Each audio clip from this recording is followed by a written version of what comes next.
It's a crying shame. I mean, my heart breaks for this community. You know, there were children, elementary school children, who it was school photo day. You remember what that's like? Going to school on picture day? Who were dressed up in their best, got all ready, knew what they were going to wear the night before, and had to be evacuated. Children. A whole community put in fear. And I'll say a couple things about it. One, you know, I learned a long time ago in my career, having a background as a prosecutor, when you have these positions, when you have that kind of microphone in front of you, you really ought to understand at a very deep level how much your words have meaning. I learned at a very young stage in my career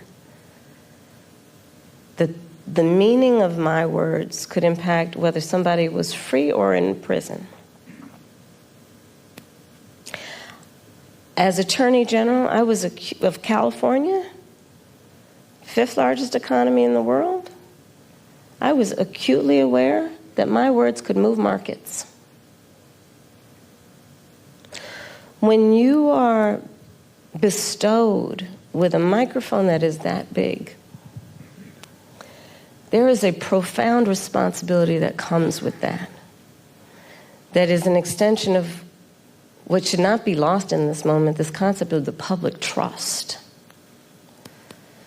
To then understand what the public trust means. It means that you have been invested with trust to be responsible in the way you use your words, much less how you conduct yourself. And especially when you have been and then seek to be again President of the United States of America.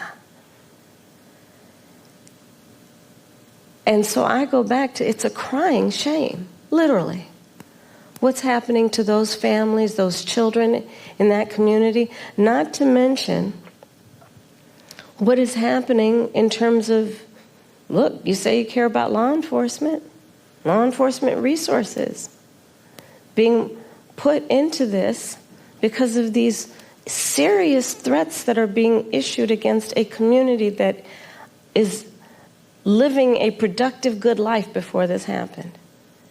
And spewing lies that are grounded in tropes that are age-old. And look, I said it not very far from here the other day at the debate. This is not new. This is not new in terms of these tropes. This is not new in terms of where it's coming from. And, you know, whether it is refusing to rent to people, rent to black families, whether it is taking out a full-page ad in the New York Times against 5 innocent black and Latino teenagers, the Central Park 5, calling for their execution, whether it is referring to the first black president of the United States with a lie, birther lies. And look,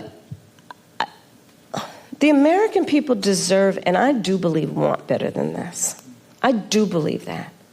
I know. The vast majority of us as Americans know we have so much more in common than what separates us. I know that. I know that regardless of someone's background, their race, their gender, their geographic location, I know that people are deeply troubled by what is happening to that community in Springfield, Ohio. And it's got to stop. And we've got to say that you cannot be entrusted with standing behind the seal of the President of the United States of America, engaging in that hateful rhetoric that, as usual, is designed to divide us as a country, is designed to have people pointing fingers at each other. It's designed to do that.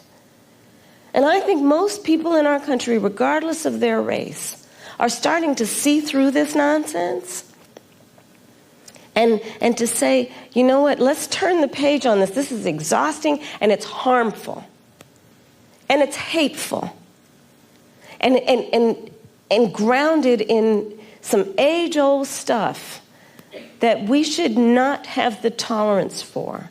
So let's turn the page and chart a new way forward and say, you can't have that microphone again.